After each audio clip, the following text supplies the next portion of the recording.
Bismillahirrahmanirrahim. Assalamualaikum warahmatullahi wabarakatuh. Alhamdulillahirabbil alamin alladzi an'amana ni'matal imani wal islam. Asyhadu an la ilaha illallah wahdahu la syarikalah wa asyhadu anna Muhammadan abduhu wa rasuluh. Wassalatu wassalamu ala asyrafil anbiya'i wal mursalin wa ala alihi wa sahbihi ajma'in, amma ba'd. Alhamdulillah, tsumma alhamdulillah, wala haula wala quwata illa billahil aliyyil azim. Pemirsa sekalian, di pagi ini kita mau mencoba melihat cara kita beragama. Apa yang kita amalkan itu seperti apa posisinya sebenarnya. Sehingga kita mencoba mengangkat tema, yakni ini sudah lama diamalkan, bahkan sekarang ini kita amalkan, cuma mengulangi definisinya itu tetap perlu. Hukum bermadhab. Apa itu madhab? Dan bolehkah bermadhab atau tidak? Ini yang kita coba mau tadkirahkan di pagi hari ini. Kata madhab ini sederhananya begini, karena sesuatu itu harus ditahu persis dulu dasarnya, bahkan istilahnya secara lugawi, secara bahasa. Madhab itu berasal dari kata zahaba. Zahaba itu pergi, berangkat, meninggalkan sebuah tempat. Zahaba yadhhabu dhahban zahibun madhubun idhab la tadhhab madhhabun. Itu wazannya. Ini namanya tasrif. Agar bisa disederhanakan, oh ini pengertian dasarnya. Madhab itu adalah dia isim zaman dan isim makan. Kalau isim zaman itu waktu berangkat. Waktunya seseorang berangkat, kapan dia berangkat. Kemudian kalau dharab makannya itu tempat, pergi kemana, tiba kemana, tujuan. Ini ya, ini harus tegas dulu ini. Karena kita ini bermadhab apa tidak bermadhab, apa hukumnya. Maka madhab itu adalah tempat tujuan. Kalau dibawa ke pengertian agama, lebih khusus dalam mengamalkan faham fiqih, maka dia bermakna tempat rujukan, mengambil, memahami dalil-dalil. Itu dia. Jadi rujukan, tempat referensi. Siapa yang bisa ini? Pastilah kalau di zaman Nabi tidak ada istilah madhab. Untuk apa?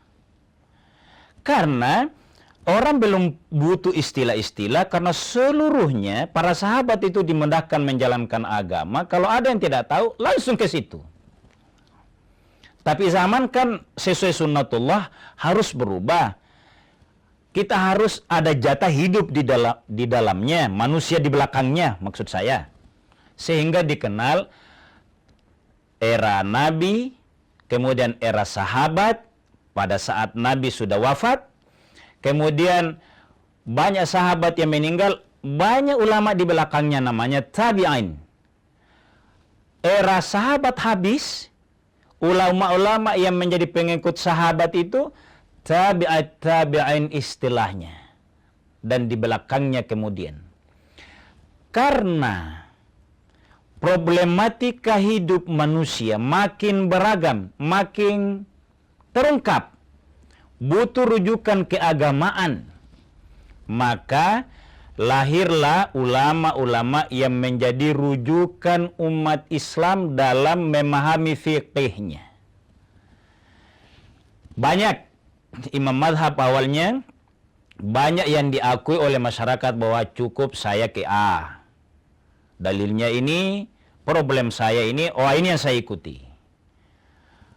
Yang lain, karena kondisi daerah, ini saya lebih cocok dengan ini. Ini yang dinamakan madhab. Ulama terakhir yang diakui oleh sesamanya ulama, kapasitasnya dari muda, kehebatannya seperti apa, pendiriannya seperti apa, ilmu, cara berijtihadnya terhadap dalil-dalil agama, baik Al-Quran maupun hadis Nabi, serta pendapat para sahabat, itu teruji. Dia bisa bertahan. Sebab, pemirsa sekalian, sebenarnya, kalau kita hari ini mafhum 4 madhab, ya, sebenarnya bukan 4 ulama besar. Itu sampai 12. Hanya saja yang teruji oleh zaman, ada pengikutnya karena sesuai apa yang diijtihadkan tadi. Berguna, memberikan pencerahan. 4 ini yang paling populer di seluruh dunia. Nah, pemirsa sekalian, kita pada akhirnya mengenal rujukan ulama ijtihad itu 4. Abu Hanifah, Hanafi. Imam Malik, Maliki. Imam Syafi'i, Syafi'i. Imam Ahmad bin Hanbal, Hambali. Mereka ini mampu berijtihad karena sangat cerdas. Saya ambil salah satu contoh, pemirsa sekalian, ya. Imam Syafi'i itu diakui ijtihadnya karena memang sangat cerdas. Dia nutup telinga kalau pergi kemana-mana. Karena seluruh yang dia dengar, baik yang Al-Quran maupun yang bukan Quran, dia hafal semua. Kehebatannya. Tapi kita lanjut setelah jeda sejenak.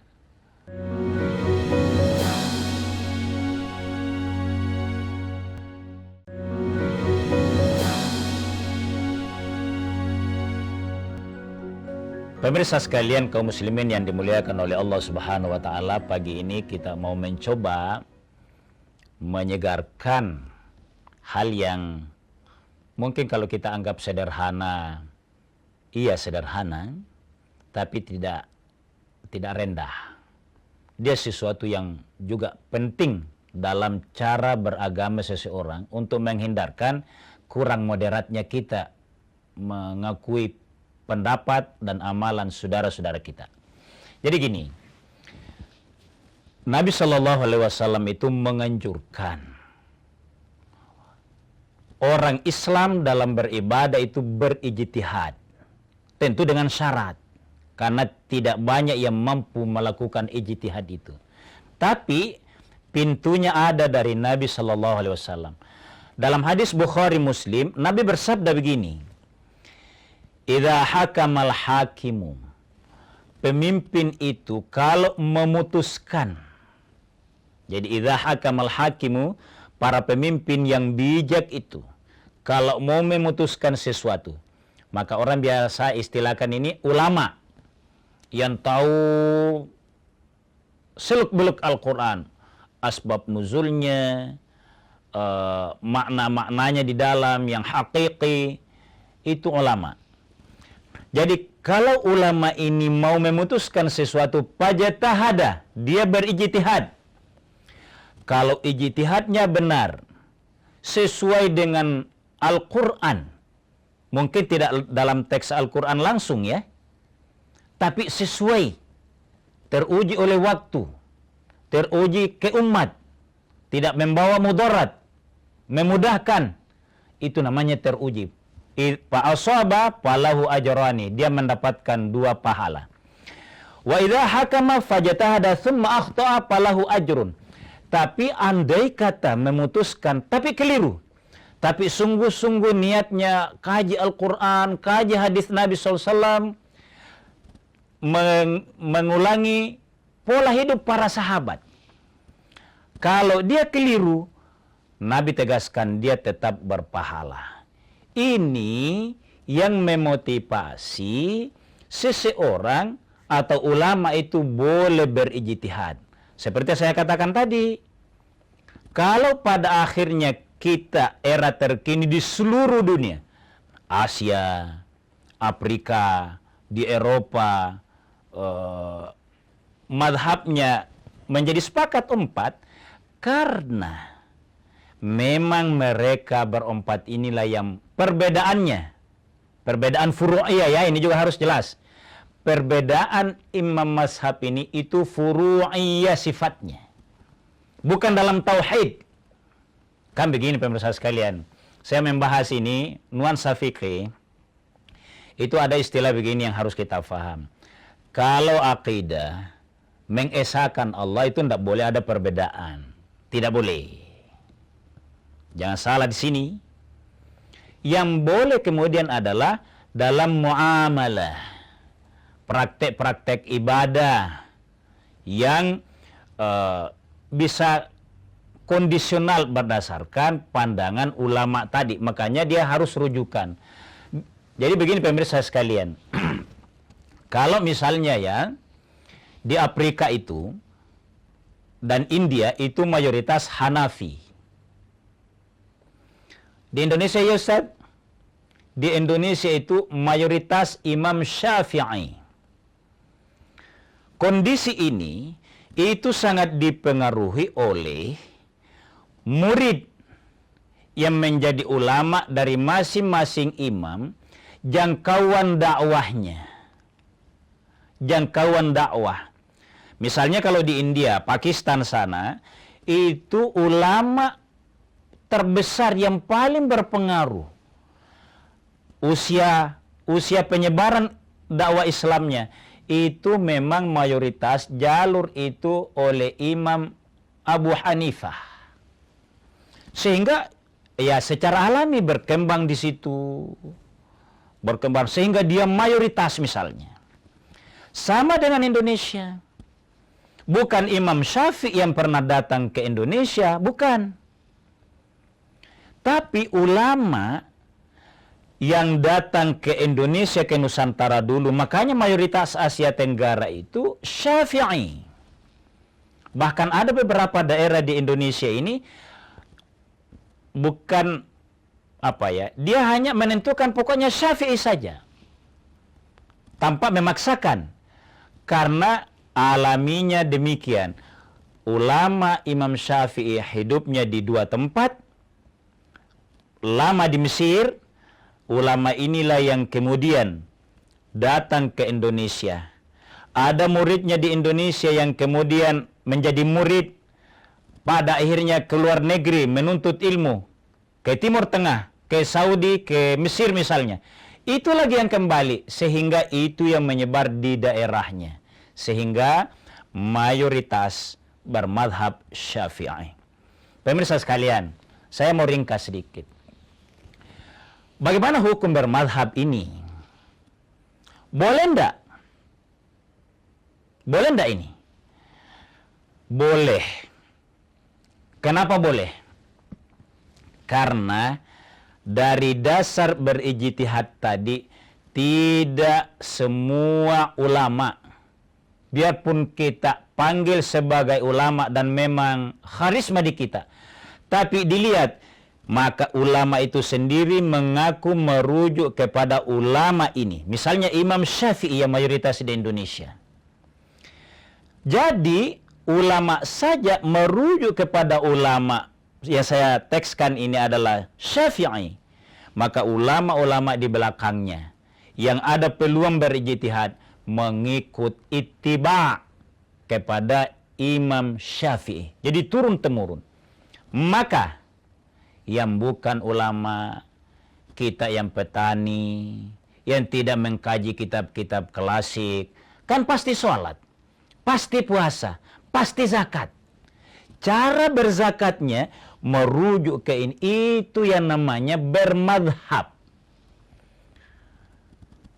Mengikut kepada apa yang kita pelajari, kita dengar hukum ibadah ini seperti ini. Misalnya saja ya, yang mudah. Kita baru-baru menunaikan ibadah Ramadan.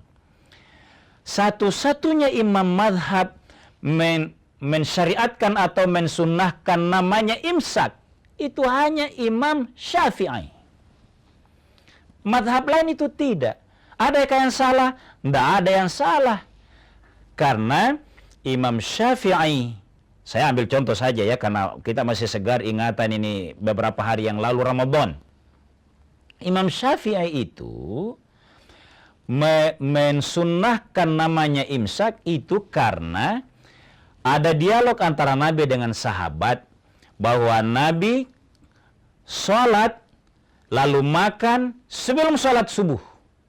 Makan sebelum sholat subuh. Ditanya, berapa lama?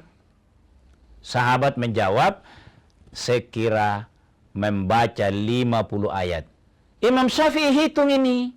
Oh, batas tidak boleh minum, tidak boleh makan lagi, itu pada saat subuh, azan subuh. Jaraknya 50 ayat. 50 ayat itu kalau dimenitkan, itu 10 menit. Maka maka Imam Syafi'i mensunahkan namanya imsak, bersiap-siap dengan makan masih boleh. Bahkan gosok gigi agar tidak rasa manis pada saat mau sholat. Keren sebenarnya Imam Syafi'i di sini. Keren. Memang bukan dilarang makan pada saat detik azan itu. Tapi kan ada pengaruhnya. Orang harus siap-siap sikat gigi. Ini yang menganjurkan, bahkan kita menganjurkan untuk bermadhab itu. Walaupun baru Syafi'i yang saya sebutkan. Kita lanjut setelah jeda.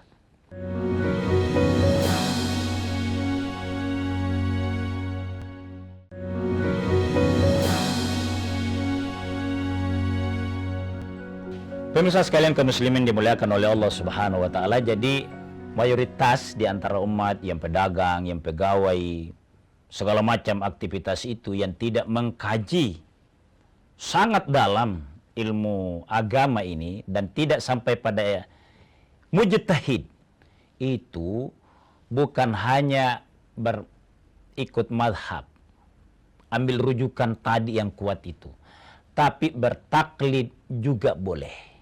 Cuma hati-hati. Taklid yang kita maksud itu adalah tidak untuk beragama, misalnya sholatnya dulu dilakukan, dipelajari, mau mendalam ilmu kita tentang salat, tata cara salat itu tidak harus demikian.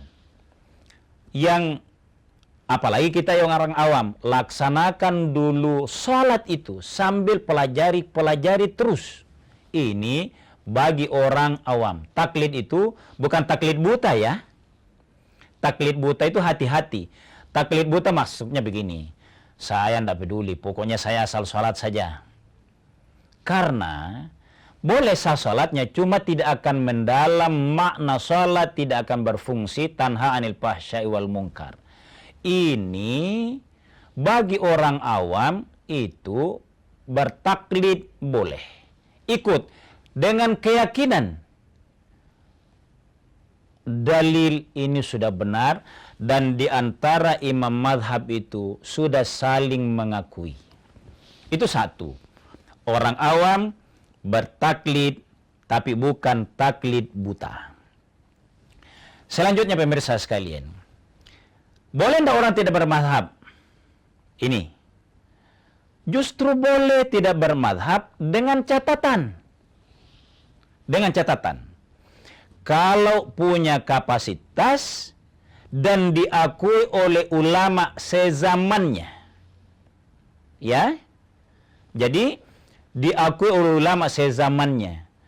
Taruhlah misalnya, kan mazhab Hanafi sudah ada. Imam Malik tidak sepenuhnya ikut Imam Hanafi. Imam Syafi'i juga demikian. Imam Syafi'i menguasai ilmu agama karena menghafal kitab Al-Muwatta'nya Imam Malik, gurunya.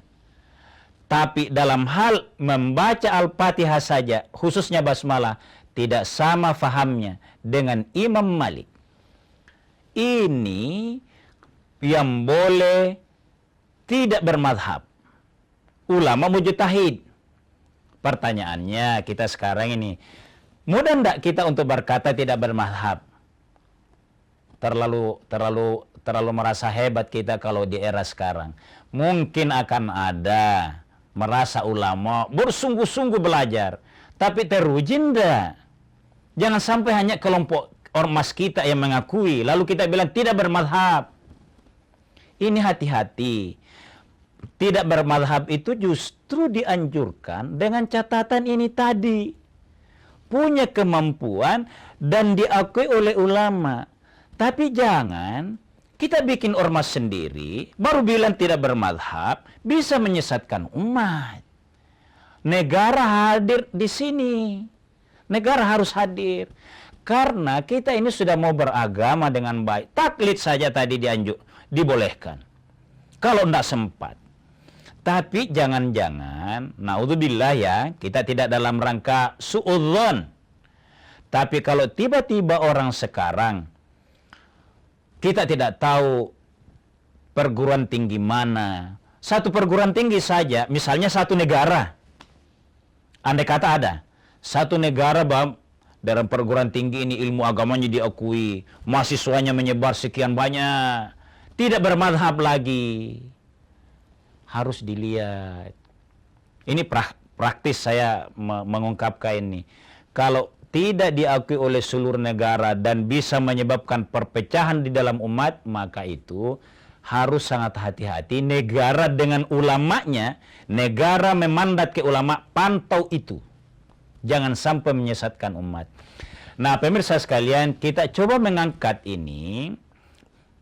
Boleh tidaknya bermadhab, karena kita harus tegaskan bahwa dalam fikih Islam itu dikenal namanya fikih muqaranah.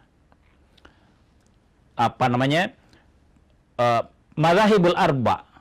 Dalam beragama kita ini mengamalkan ibadah-ibadah kita itu ada madhabnya masing-masing. Kalau kita mengamalkan berdasarkan urutan tadi, kita tidak ulama mujtahid, kita pelajar, apalagi kalau kita yang orang awam dengan agama, maka kita bermadhab, tapi tetap luangkan waktu mempelajari pendapat madhab yang diajarkan oleh guru kita itu. Dan yakini. Tapi pada saat meyakini, luangkan juga waktu untuk faham madhab lain. Misalnya tadi baca basmalah. Yang tidak basmalah itu kan Imam Malik tidak mewajibkan basmalah. Imam Syafi'i mewajibkan. Boleh tidak kita saling menyalahkan? Selama kita bermadhab, ulama yang diakui tadi, jangan kita menjadi ulama madhab sendiri yang berkata tidak bermadhab, atau bermadhab lalu menyalahkan saudara kita, padahal sama-sama belajar. Belum tentu kita yang lebih pintar. Belum tentu kita yang lebih dijamin sahihnya. Maka kita terapkan madzhabul arba, 4 madhab itu sebenarnya lebih fleksibel ke kita, tinggal mengamalkan lana a'maluna walakum a'malukum. Kami amalkan ilmu kami, madhab kami, teman-teman, sahabat-sahabat, ustaz-ustaz mengamalkan apa yang dipelajari sesuai madhabnya. Tidak boleh saling merendahkan. Apalagi kalau kita yang baru 5 tahun belajar agama. Apalagi kalau yang baru belajar Ramadan kemarin sudah bisa menyalahkan yang lain. Na'udzubillah, summa na'udzubillah. Saya kira ini pemirsa sekalian, boleh bermadhab dalam Islam itu justru jelas. Bagi yang kuat bermadhab, bikin madhab silakan. Tapi dia teruji oleh ulama ke Al-Quran dan ulama sesamanya. Tapi antisipasi kalau tiba-tiba ada ungkapan tidak usah bermadhab, kita yang langsung kepada Nabi. Tidak ada lagi orang yang langsung sama Nabi. Itu hanya mimpi. Itu hanya mimpi, seakan-akan mengamalkan hadis di zaman Nabi. Padahal urutannya, asbabnya harus ada sahabat, harus ada tabi'in, harus ada tabi'it tabi'in, sampai kepada kita sekarang. Ini pemirsa sekalian, tentu terbatas, oleh karenanya saya mohon maaf, para asatidz lebih mengetahui. tapi ini bagian dari tadzkirah kita. Sekian dan demikian, wallahu a'lamu bissawab. Wassalamualaikum warahmatullahi wabarakatuh.